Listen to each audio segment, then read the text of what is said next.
Welcome to the Butterfly Effect. I'm Chris Horner. This is stage 12 of Giro d'Italia. Just over 200 kilometers long. It's going to be the longest stage of the Giro d'Italia this year. Now, when you went to bed last night and you look at the profile just before your head hits the pillow, you know anything is possible on today's stage, but most likely it's going to be a break, and it's going to be a large break because the sprinter teams can't make it over that final climb on today's stage. That's going to summit with about 30 kilometers to go because it's 8% pitches and it's over 4 kilometers long. So you know the sprinter teams aren't interested. GC teams aren't interested because that last climb's only 4 kilometers at 8%.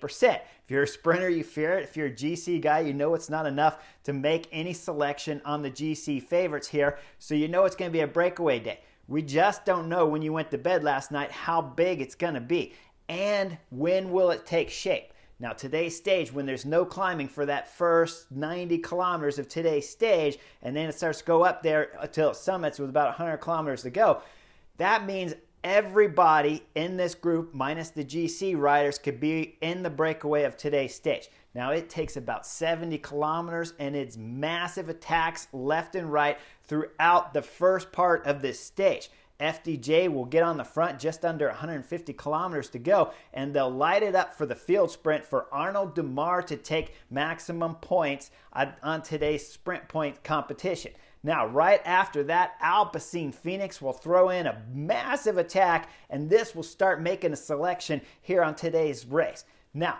Alpecin Phoenix, at the beginning of today's stage, they were massively aggressive. Mathieu van der Poel was in moves multiple times, moves where he was putting in massive efforts for 5-8 kilometers out front of the peloton just to get caught and reeled back in.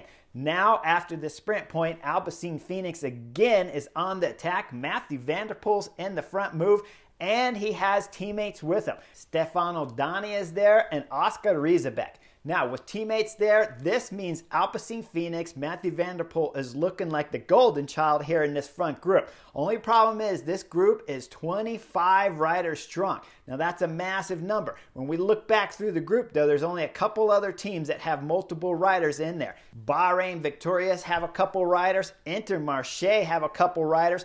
Bike Exchange have 2. And Jumbo-Visma is represented with 2 riders in there. Now, Bardiani will be back there, that small Italian team chasing like crazy, trying to bring this break back. We saw the Israel Premier Tech, Alessandro Di Marche, with Dries de Bont on his wheel, try to bridge the gap, but he didn't make it across. With Bardiani chasing, they'll pull those 2 guys back, and then they'll launch 2 riders up the road, Gaburo and Covilli. Now, they got a little bit of company with 1 other rider from the small Italian, Drone Harper's there with Zardini. Those 3 will take about 10-15 kilometers to bridge this gap up to the front group. They will finally get up there to make this sizable group of 25. Now, Bahrain Victorious had 2 riders, but Sutherland ended up dropping out of this front group of 25. With that group up there working well together, we're going to see Trek Segafredo start taking the front of the peloton behind. Now, Trek Segafredo don't have a whole lot to panic about, even though this group is 25 riders strong up front, because the best rider on general classification is Bora Hansgrohe, Wilco Kelderman up there, but he's 11 minutes back on general classification.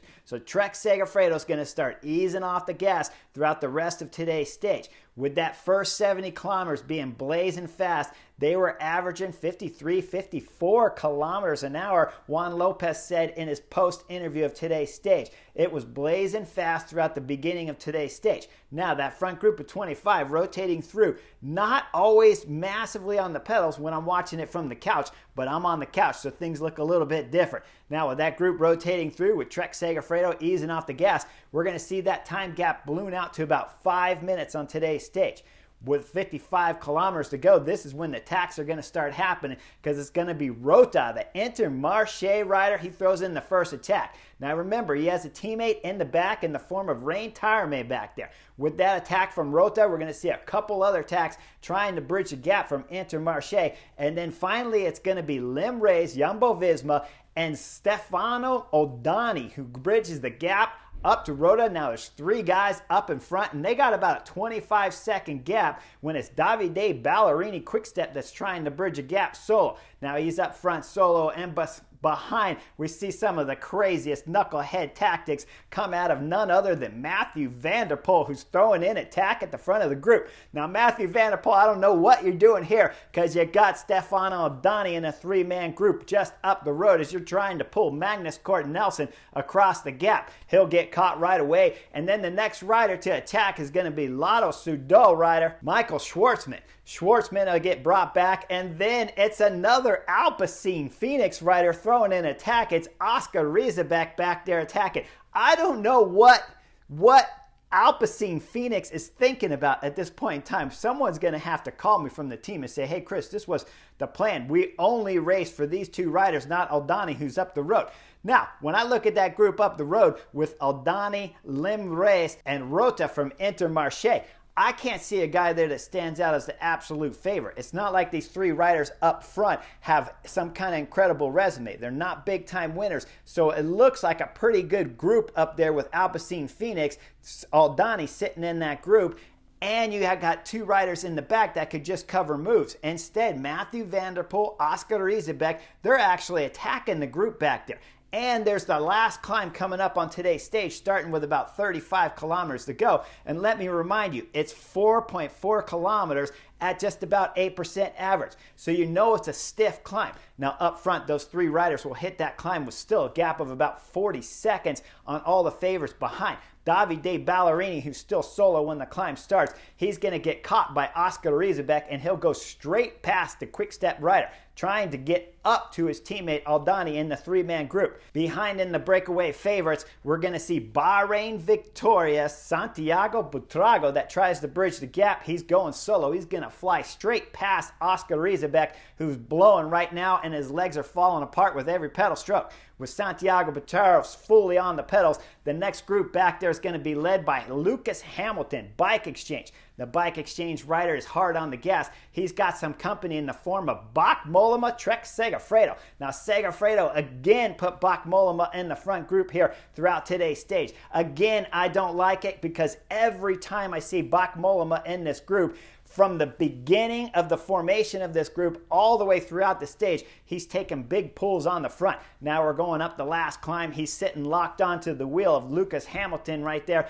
And Matthew van der Poel's in this group. Nico Dens from DSM's in there. And then with Hamilton's acceleration, we're going to see Matthew van der Poel come out of the group. He's getting dropped from the favorites up here, trying to bridge across to the three leaders up front. Now that gap is about 40 seconds, and Lucas Hamilton's going hard on the pedals. Bach Mollema will do some pulling up this climb too. When the three leaders crest the last KOM of today's stage 12, they still have a sizable gap on the four chasers behind who have dropped Matthew van der Poel. Bach Mollema, Wilco Kelderman, Lucas Hamilton, Santiago Buitrago will go over the KOM, still about 30 seconds behind the leaders. Now, when we drop down the descent, Mollema's on the front of the group chasing as hard as he can, diving through the corners. But up front, Lim Reis, Jumbo-Visma's doing the same thing. When they get to the bottom of today's descent, the time gap is still held out to the three leaders, the same as it was at the top of the KOM. But the three leaders up front, they're motivated, they're hard on the pedals. The time gap will stretch back up to about 50 seconds to go, with just about 3 kilometers left in today's stage.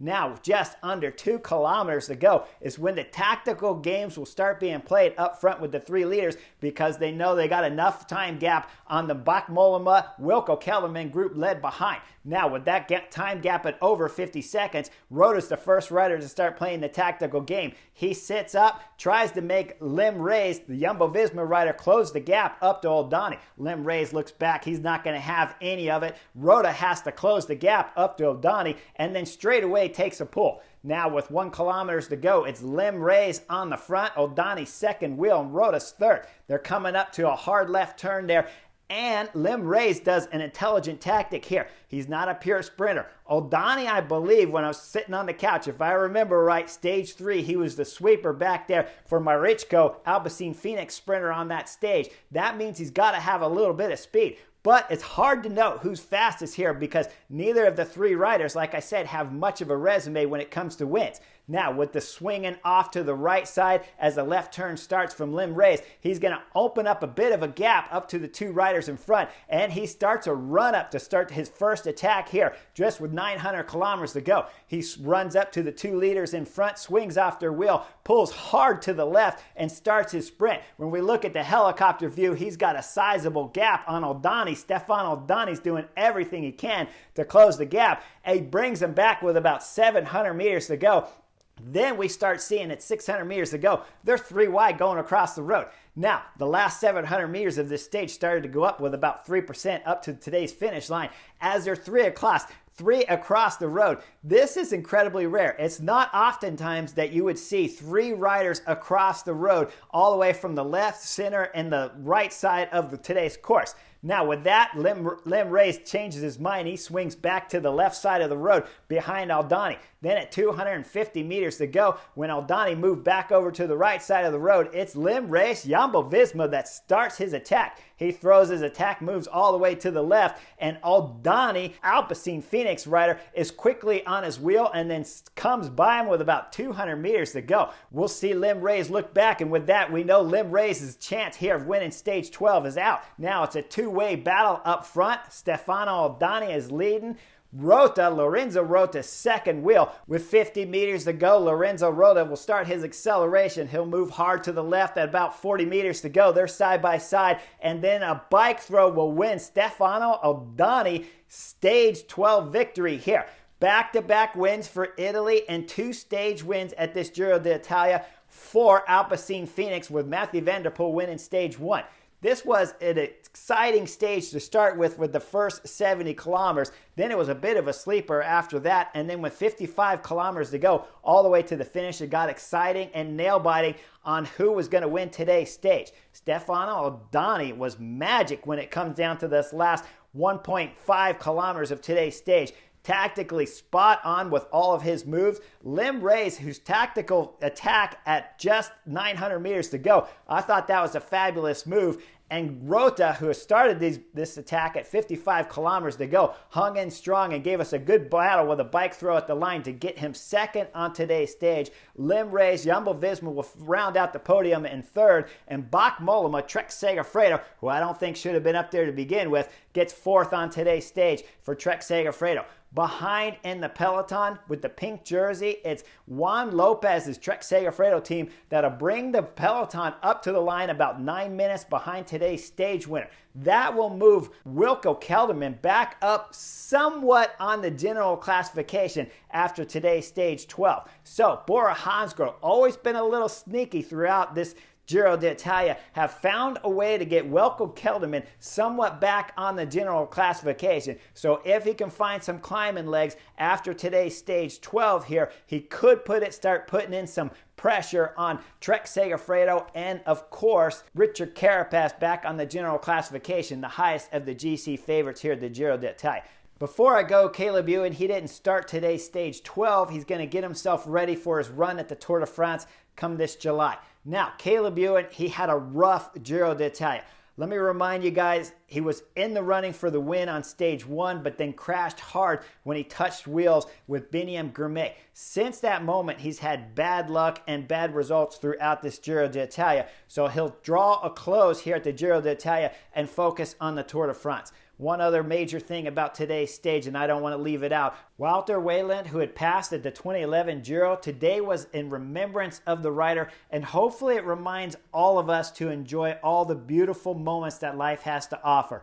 As a professional bike racer myself, I can tell you I enjoyed all those memories that I had, whether if you were taking high risk or if you're crossing the line last place. You always have to enjoy the beautiful moments that this sport has to offer. It comes with dangerous moments, certainly, but those dangerous moments are what makes the beautiful moments so much better. Hope you guys enjoyed today's stage 12 of the Giro, and I'll see you on the next edition real soon.